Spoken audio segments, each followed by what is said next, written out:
लोगों से बात करें, लोगों का उत्साह देखते भी बन रहा है। लेकिन देखिए, प्रधानमंत्री की तस्वीरें हम दिखा रहे हैं। 45 घंटे का मौन व्रत जिसकी साधना प्रधानमंत्री करें। ओम का यहाँ पर लगातार उच्चारण हो रहा है। कहा जाता है कि ओम की जो ध्वनि है वो शीतलता लाती है, मधुरता लाती है, शांति लाती है। और ये तस्वीरें आप देखिए जहाँ प्रधानमंत्री लीन नजर आ रहे हैं। ये जो साधना है, ये साधना देश के आगे विकास के लिए भी हो सकती है, पूरी दुनिया में किस तरह से भारत का और प्रभुत्व बढ़े उसको लेकर भी हो सकती है, क्योंकि प्रधानमंत्री लगातार इसको लेकर चिंतन मनन करते रहे हैं। और कहा जाता है कि जब आप चिंतन मनन करते हैं, विचार करते हैं, तभी आगे बढ़ते हैं। और सूर्य नमस्कार की, सूर्य का तेज और कहें कि लहरों की कलकलाहट के बीच वहां शांत सी शिला पर बैठकर प्रधानमंत्री ने मौन धारण किया हुआ है। ये सूर्य नमस्कार की आप तस्वीरें देख रहे हैं, कन्याकुमारी से ये तस्वीरें। ये जगह अपने आप में त्रिवेणियों का संगम, समुद्र त्रिवेणी का संगम तो यहाँ कहा ही जाता है। इसके अलावा यहाँ का सूर्य नमस्कार, प्रधानमंत्री जो सुबह सूर्य की किरणें आती हैं उसको देखकर, उसको नमन करके अपने दिन की शुरुआत कर रहे हैं। तो ये तस्वीरें अपने आप में बहुत खास है। अनामिका लगातार वहां से हर तस्वीर हम तक पहुंचा रही हैं। अनामिका, ये जो तस्वीरें हैं आप वहां पर खुद महसूस कर पा रही होंगी, आध्यात्मिक महत्व है, धार्मिक महत्व है, भौगोलिक महत्व है, और साथ ही है प्रधानमंत्री का मौन साधना का ये दौर, जिसको लेकर सवाल तो बहुत किए जा रहे हैं। लेकिन कौन सा ऐसा नेता है जिसने आध्यात्म या धार्मिकता को इससे पहले महत्व दिया हो, अनामिका?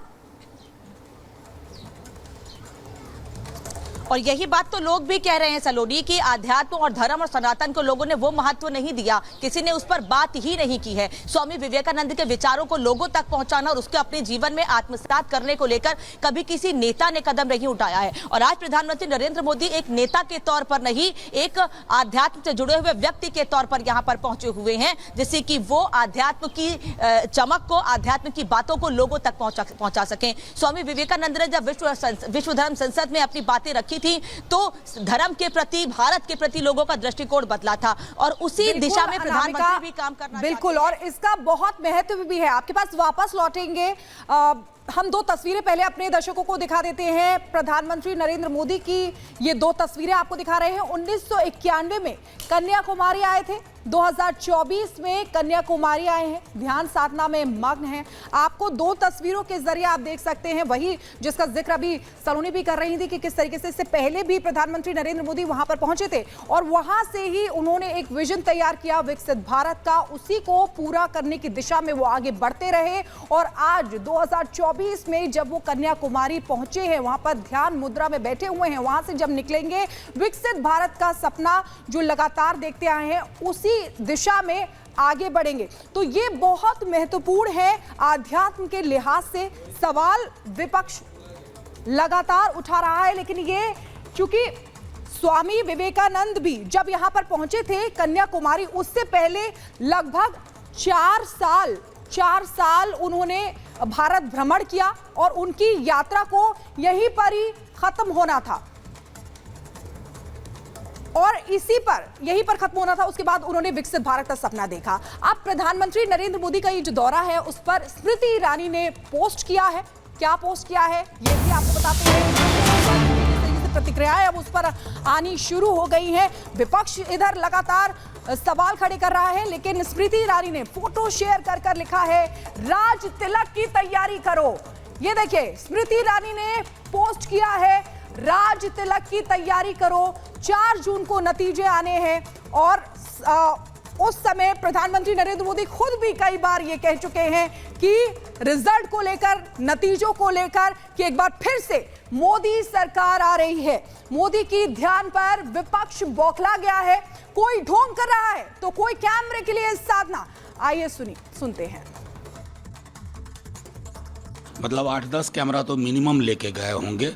हम हाथ जोड़ के कहते रहे कि प्रधानमंत्री जी, ध्यान की तो आपको आवश्यकता है, बेहद आवश्यकता है, लेकिन कैमरा मुखी ध्यान व्यवधान उत्पन्न करता है।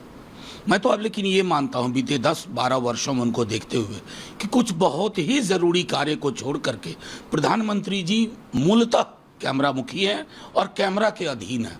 ये कौन सा ध्यान है? ये ध्यान के नाम पर परमात्मा के साथ भी मैं समझता हूँ कि एक तरह से खेल खेल रहे हैं। उचित नहीं है सर। सुना है कि जहाँ पर विवेकानंद जी कभी मेडिटेशन किए थे, वहीं पर हमारे देश के प्रधानमंत्री जी मेडिटेशन करने जा रहे हैं। ये मेडिटेशन की जरूरत तो पहले थी, 5 साल पहले या 7 साल पहले जब आपको देश के लिए काम करना था। अरे 10 साल के बाद तो आपको फुर्सत ही फुर्सत है, आप जितना चाहोगे उतनी मेडिटेशन कर लोगे। और दूसरा, वहाँ तो भारत की सीमा खत्म हो जाती है, उसके बाद तो आगे पानी पानी है, पता नहीं कहाँ चले जाएंगे उसके आगे। कहीं ऐसा तो नहीं एंटार्क्टिका की तरफ जा रहे हों, क्योंकि गर्मी बहुत। मार्केटिंग करने जा रहे हैं, फोटो खिंचवाने जा रहे हैं, शूटिंग करने जा रहे हैं। पिछले बार गुफा में बैठ के फोटो खिंचवा रहे थे, इस बार कन्याकुमारी जा रहे हैं। तो प्रधानमंत्री जी से निवेदन है कि मीडिया और कैमरा पे प्रतिबंध लगाएं और जाइए, जो ध्यान करना कीजिए, ध्यान में बाधाओं को मत लाइए।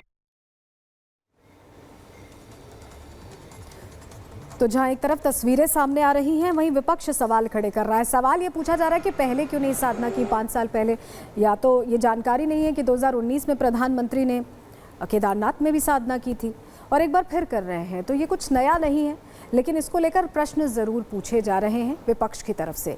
45 घंटे की अखंड साधना है, मौन व्रत है, जिसका पालन कर रहे हैं प्रधानमंत्री। और ये सूर्य नमस्कार की भी हम आपको तस्वीरें दिखा रहे हैं। सुबह सवेरे सूर्य नमस्कार के साथ, प्रभु के जाप के साथ दिन की शुरुआत की है प्रधानमंत्री ने।